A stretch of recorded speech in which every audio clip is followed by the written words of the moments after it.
And we are back. Pokemon Infinite Fusion, Hardcore Nuzlocke. The run continues. We are making our way to the 7th gym in this run, but first we run into the Magnemite in the power plant here. We're going to try to put it to sleep with the Yawn, but let's drop back with the Pokeball and see if we can secure it on the first try, and that's exactly what happened. So we're going to take this Magnemite and fuse it with our Hitmonchan waiting in the PC. Let's see what that looks like.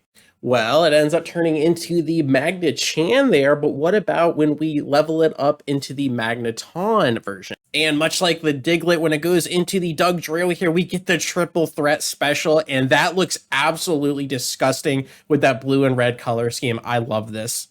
Next on the menu is going to be a Tangela found in the route right under Pallet Town where you start out, drop back with the Pokeball, and secure it. And then we head on over to the Seafoam Islands to pick up a Shelter here, drop back with the Pokeball, and secure yet another first encounter. And then with a Poliwag we caught previously, we combine that with our Tangela, and that's going to turn into this Tangrowth Poliwrath combination. We then take two Pokemon we found in the water routes in between Cinnabar and Fuchsia, and that's going to be the Horsey and the Tentacool line. So we're going to end up with a Tentacruel and potentially a Kingdra here if that is available in this game. But for now, it's going to be the Tentrada or Tentadra with the water poison typing. And then on Cinnabar Island, there's just a random wild Absol. She's chilling. We drop back with the Pokeball and secure it. And I do believe that means we're going to fuse this with the Shelter we caught earlier. And that godforsaken fusion is going to turn into a Dark Water or Water Dark typing, much like the Sharpedo line here. And what are we working with? And there it is. It is a Shell Soul here, the Absol Shelter combination. That is something special. And that means we got to use the Water Stone to get the final evolution here. So Shell Soul is going to go ahead and upgrade into the Cloysoul. Look at him go. And then for our Pokemon Mansion encounter on Cinnabar Island, it was going to be the Weezing, but the self-destruct comes down and she takes herself out of the equation. And then later on in the Pokemon Mansion here, our Genlax got caught against this Electrode Haunter combination. So we pivot into the Cloysoul and the Stab Discharge comes down and an absolutely ungodly pivot here. And we pay the ultimate price with our newly formed fusion going down. So we're just going to go ahead and pivot into Cabulum here, our rock typing who can definitely get in there with the Earthquake as long as the Magnet Rise doesn't come down, making it immune to ground type moves. We are doing an absolutely amazing job here as another discharge comes down and gets a critical hit on Faraday. The Shadow Ball for massive damage. The crunch comes down. We hold on with 26 HP. We pivot into our Vileplume here. Our Shiny gets the flex on there. Another critical hit comes down. These discharges are doing so much work, and we finally put down the ungodly fusion. Scientist Ivan, I see you. We finally make it out of the Pokemon Mansion unscathed, but I just want to highlight this battle in Blaine's gym here, and it's the Dugtrio, the double fusion as we drop back with a Stab Surf and take it down, but that is just hilarious. And that brings us to the 7th gym battle in this run against Blaine and his Fire-type fusions. The Glue Dash comes down, the Gloom and Rapidash combination against our Tetrada here. We have the Kingdra, we have the Tentacruel combination looking fantastically super fast as well. We got the Dragon Water typing here, actually. We get the Barrier up, trying to set up on his team as we have a really nice special defense, but why not cover that physical defense as well as the Solar Beam comes down in the sun. This Glue Dash does not want us setting up, and we respond with a super effective Sludge Wave, but it doesn't do enough damage to take down the Fire Grass Horse. So now we have 3 other Pokemon we can potentially pivot into. We left Genlax on the bench just in case here. We get our Archibald in there with the Intimidate. Another Solar Beam comes down. It works on the same turn because of the sun as before, and now we can fade away with a Play Rough, maybe a Ice Punch as well. Again, this Glue Dash has a Fire Grass typing and is doing so much work, even though it's not very effective. We fade away with the Ice Punch here. 3 more Pokemon. The Magdon comes down, and that's probably a Fire Rock typing.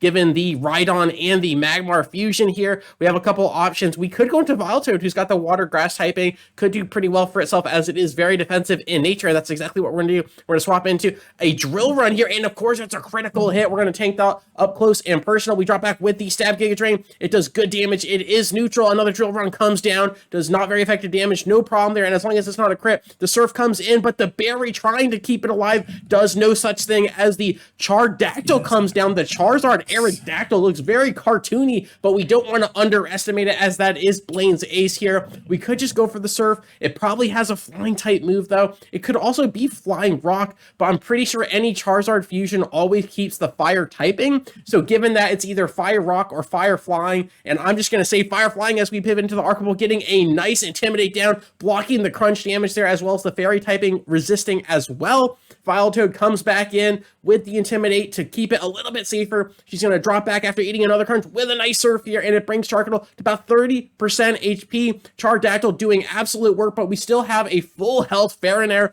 in the Dragon Water, so that could be our pride and joy. We can also try to heal up with Giga Drain, but we actually just dodged the Fire Blast and fade away with another Surf here. The 9-9 comes down. The Ninetales Arcanine looks very interesting, but very cool at the same time. You gotta love those dog Pokemon as the Confuse Ray comes down, does connect onto our Ferronair, our Dragonair, and Ferrodactyl, our Dragonair and Feraligatr combination. Thank you. The leftovers for reprieve. The Fire Fang, not very effective. The confusion adding up though as we slap ourselves in the face. Leftovers doing work. The Surf comes down. It is stabbing. It is super effective. The Roar is here and it's going to send out our Archibald, getting another Intimidate off. Beautiful stuff. We'll take that for free as we can just pivot back into another water typing here against the 9-9. The 9-9 uses Roar once again though and sends out, who does it send out? It sends out our Tentadra here, our Kingdra and Tentacle combination as another Confused Ray is here. And the 9-9 is just an ultimate cheese Pokemon. She is playing with her food. She does not care as we send out our Ferronair one more time as the Thunderfang does connect. Thankfully, no paralysis comes down. We can just go in with the Surf. Thank goodness it does connect and no more Roar shenanigans. Blaine is defeated and we finally get the 7th gym badge. And then on our way to Mount Mortar here, we run into this Nose Pass on the first island of the Sevi Islands. We drop back with the Pokeball and secure it.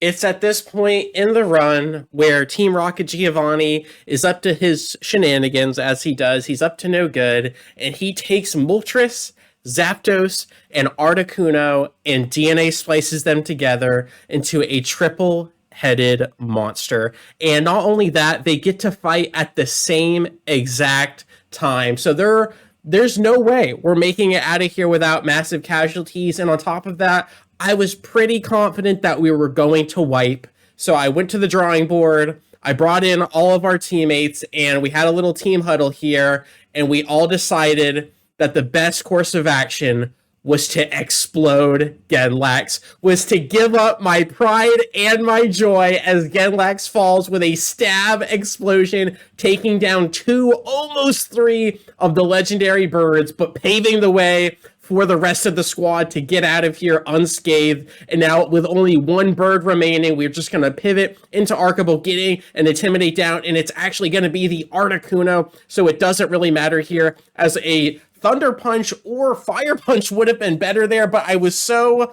discombobulated by the loss of our Genlax that we just fade away on the second punch there. Archibald takes down Giovanni, but we lose everything. Another Pokemon we found on the water routes of one island is going to be the Wailmer, so we go ahead and fuse that with the Nose Pass, and good God, we end up with the Nosemer. And then the final evolution in this line is going to be the Probopass and Wailord, and what in God's name, the Probolord comes down the rock water typing. There's actually a few more first encounters located on one island here on Treasure Beach. We get the Psyduck with the Ultra Ball. And then we go ahead and secure the Chinchou with yet another Ultra Ball here. The water electric typing could make for some very nice fusions. And then inside the Pokemon Center on one island, we actually get Turtwig, Chimchar, or Piplup for our starter selection here. We're going to lock in that Chimchar and upgrade that to the Infernape. We then take the Chinchou and Infernape and fuse them together, getting that final evolution in the Lantern and Infernape. It ends up being water fighting. All right, it is time for redemption. It is time to avenge what was lost. Giovanni took something precious from me, and that was our beloved Genlax. My favorite fusion goes down against the triple-headed monster, and now it is time to secure our 8th and final gym badge. So he's got ground-type fusions. The Rhyperius comes down, Rhyperior and Lapras fusion. I do believe it is ice ground. We learned that from last time. So the Sing gets dodged. We go in for a monumental tail glow on our Lenape here. So now we are incredibly fast in dishing out an insane amount of special attack damage as the Surf completely drowns his first two fusions. The Electro comes in, but does outspeed us. However, the Volt Absorb completely hampering the Thunder Wave coming across the battlefield as the Go-Champ comes down. We drop back with another stab, super effective Surf, and it drops as well. The Ocean is drowning Giovanni's team. The Rylax comes in, wanting it all, and just spiting us for losing our Snorlax, but it doesn't matter. Giovanni is defeated, and all 8 gym badges are secured. As always, thank you so much for your time. I really do appreciate it, and I will catch you on the flip. Peace.